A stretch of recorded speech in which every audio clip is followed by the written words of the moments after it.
Hello folks, it's Meandering Mike in the man cave of madness here in mid-evening. We're bringing you a special segment on how to cook your food storage items during a power outage. Tonight we're going to be making carbonara. Yes, we're going to be making spaghetti carbonara. What we have here, the lights are off in the man cave. I've got a Maglite flashlight here. You can see that glow with the top off, being used in what they call candlestick mode. And my phone is also doing some light up here too. In the power outage, you can film as long as you have your battery. It's a good reason to have a backup battery for your phone. So what we're using here, we got a pan on a Butane stove. You can see this here. This is a gas one stove, deluxe portable gas stove. This is the case that it comes in, plastic case with the handle. They're pretty inexpensive. You can probably find them for somewhere between $25 and $30. They use butane fuel. Make sure you get the right brand. It needs to have a notch here to meet up. So I'm not going to move the phone around while I'm doing this. It's on a little arm thing, but you need to point the notch and line it up with a little lever inside this thing. Otherwise, it's not going to lock into place. But if it's in the right thing, I heard the click, it locked. All right, we're going to try to start it. It should start the first or second time. Oh, right away. You see that flame there? There you go. Yep.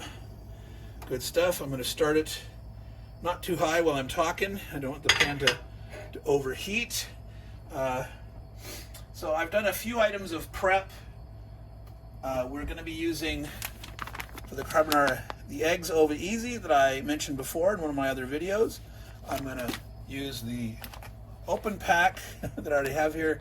These are very handy for clips for sealing up potato chip bags, frozen vegetables that you have to use, anything that you've got a pouch that you want to seal back up.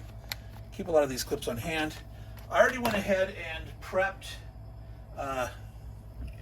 3. I'm going to make a 4-egg carbonara. I'm going to share this with my wife, but there you can see the consistency that I made it. Let me do the other ones now. I'm going to, before I start doing that, I'm going to put the bacon in the pan. Now, normally you would use fresh, uncooked bacon to do this when you're making carbonara, because you need the grease. The grease normally mixes with some pasta water when you boil your spaghetti, and you have a little cheese, and you stir that all up, and there's an emulsification process.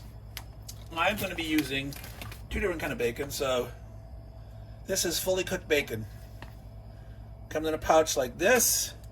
It's fully cooked. I'm going to open this up and take out a couple of slices, and I'm going to cut it up with my kitchen scissors. And this stuff does not have a ton of grease. So let's see here. Yeah, you can see it okay.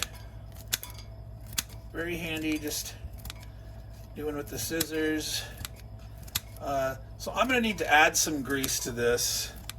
I'm actually going to use beef tallow. I mentioned that in another video earlier. I was talking about the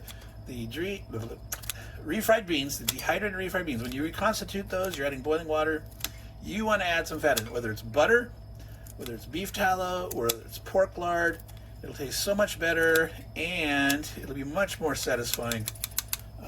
Yeah, people will enjoy that much more, unless you're a vegetarian, of course. And then you're on your own figuring out what you want to do for that.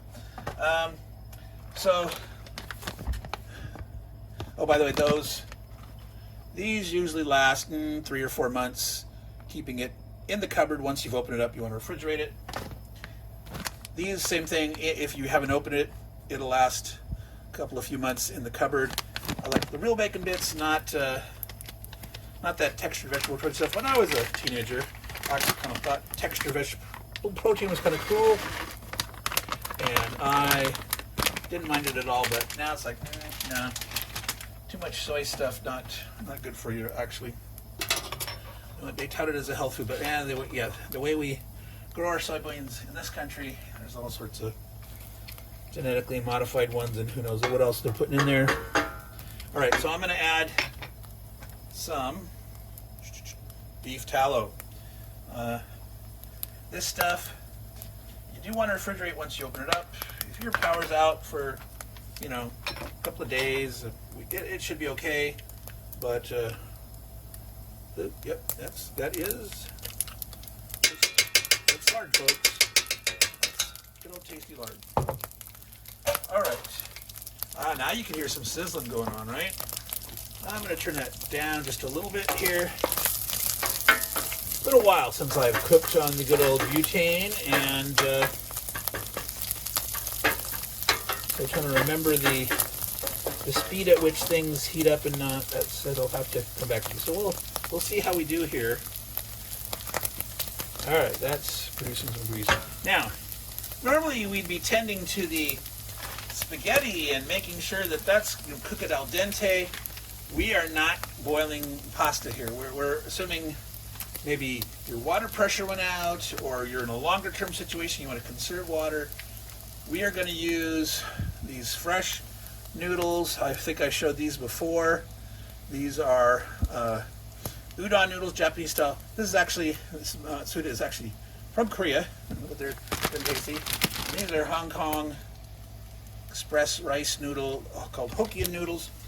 This one has 2 inner packs in it. I've already opened this, so I'm going to use the other inner pack here. Let me get that in there now. So normally when making a carbonara, you need the heat of the boiled pasta water to cook your egg. You don't fully cook the eggs.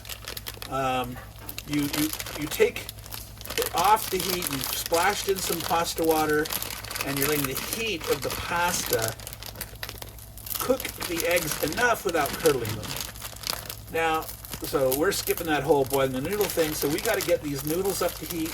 You don't want them overcooked, but you've got to be warm enough. And we're going to add some water. Now, a lot of people like long noodles. Whoops! I bumped the phone stand there. We're still good so far. It hasn't fallen off. I'm making sure that these aren't too long, that they're not too stuck together. I could just spend more time, separating those egg bits, but yeah, that's pretty good looking. All right, one of the other things that you do with, I got to get that third egg in there. All right. Or the fourth egg, right? There was 3 eggs. I'm going to show you these things here real quick. So, egg crystals, 2 tablespoons for every 3 tablespoons of water. We're adding 1, so that's what we're doing. We're going to do 2 tablespoons of egg mix. I'll try to do this without spilling all over. Basically, I get a leveled tablespoon like that. I'm going to do 2 of those. Actually, near the end of this particular pouch. But not completely. There we go. So now I'll be adding 3 tablespoons of water. You won't be able to see that. I don't have 2 cameras. Someday I'll get a fancier setup, multiple cameras, all that good stuff. All right. So there you see the crystal eggs on top, and you just want to stir that in. I'm going to do it not under the camera so I don't bump the camera. It mixes up pretty well. You're not very likely to have lumps. I mentioned before in an earlier video that I usually mix in a combination of real eggs and the Ova Easy egg crystals. But today we're just kind of 95% here. We're just using the food storage items that I have. All right, so I have those eggs ready. Before I put it in, I'm going to add cheese. Now, you could add, I'm going to also add a little garlic powder. If you look on the cooking shows, a lot of these cooks will add a bunch of weird stuff. You know, they'll add peas and actual cream and red peppers. And yeah, I'm talking about you, Gordon Ramsay. I am not going to add all that stuff. I am going to add one little embellishment touch to the peas. I'm going to add some capers. At least that's Italian, right? You know, so I'm not using like freshly crushed or chopped garlic, or oftentimes you'll just put the whole clove in there, you'll cook it and then take the clove out. Okay, I am going to add, turn the heat up, I'm going to add a little bit more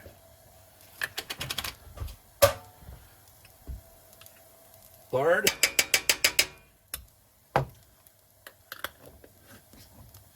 And we're ready to add in, we want to get it up to heat now. And we're ready for the eggs. Don't want it too hot, but you've got to have some heat. We're not going to cook the eggs on the heat. We're going to let this heat. Now, so the combination of, where is it? I'm just using simple old grated Parmesan cheese. I'm going to actually throw in some, you know, this is like Italian chef is like, oh my God, what you doing? Oh, goodness. All right, folks, I'm back. I bumped the thing, and sometimes it wants to go into emergency mode, something. It thinks I'm trying to do an SOS. So again, this is going to be a two-part video. We're still here. Can you see that? Is it lined up again? Yeah. I'm putting in grated Parmesan. Normally you'd want like fresh, grated. I'm going to throw in some stuff. Now, if you're in a power outage and you're worried about the stuff in your fridge, you know, you might say, hey, I want to use some of that stuff. That's fine. But what you want to do is you want to make sure when you go into your fridge or your freezer, you know, you've planned, you think, I'm going to grab these things. Have thought about what you want, where you think it is in the fridge, have a spot to put all those things, grab them and get that fridge and freezer closed as fast as you can. Keep as much cold air trapped in there as you can, and your food can last much longer if you are prepared for that. All right, we're going to add a splash of water and remove it from the pan. I'm going to just throw it in by hand. Don't want to splatter grease or anything, right? All right, so I'm turning the heat up. Oh no, it went off, folks. Boy, everything. This while we're in an emergency here. We're in the middle of a power outage. Things are going all crazy. All right. So you can maybe see there. Yeah, a little bit of the water with the grease, with the cheese. It's starting to emulsify together. That's what makes the creamy sauce. All right, we're going to throw in the eggs and turn off the heat. Now, I'm going to try to get as much as I can. Don't want to waste. If I had like a bowl scraper, that would be much better. Keep a bowl scraper handy. All right. So turning this off, I'm going to lift it up a bit and start stirring around. Can you see that there? Now, if you're a fancy chef, you're gonna toss this stuff. You'd be tossing your hot pasta with your freshly cooked bacon, the bacon fat, the pasta water that you would have thrown in there. But we're doing this with the handicap. We're in the middle of the fake power outage. All right. So look at that. Look at that. And now I used quite a bit of cheese. I like it cheesy. But yeah, it's all emulsified there. It's rich and creamy. All right, we're going to throw in a little more garlic powder. I like it garlicky. Not too garlicky though. All right, and I'm going to throw in special measure those capers. That's Italian, right? I don't know if you've ever had caper berries. They're a real treat too. They're like 5, 6, 10 times as big as a caper. It's got a stem. They're tangy, they're a little crunchy, they have seeds inside. If the seeds are too crunchy, you know, if it's not the right ripeness, it's not that good. All right, now I'm gonna embellish a little bit here. My wife might not like this, but I like an extra tang. This is QB mayo. Putting a little on the top. And I'm gonna add a little bit of, Stubbs barbecue sauce. You know, if you're in the middle of a power outage, why suffer? Why not enjoy yourself? All right. There we go, folks. Now, tell me you might go, oh my God, that doesn't look, to me, that looks great. Now, obviously, if I plated it on a regular plate and didn't have the pan, but this is carbonara made with my storage food on a butane stove in the dark with just a flashlight and my phone and my clumsy fingers.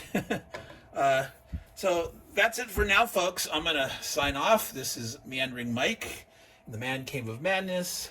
It's middle evening, and I'm going to go enjoy this tasty dish with my wife. Everyone out there, take care, and ciao.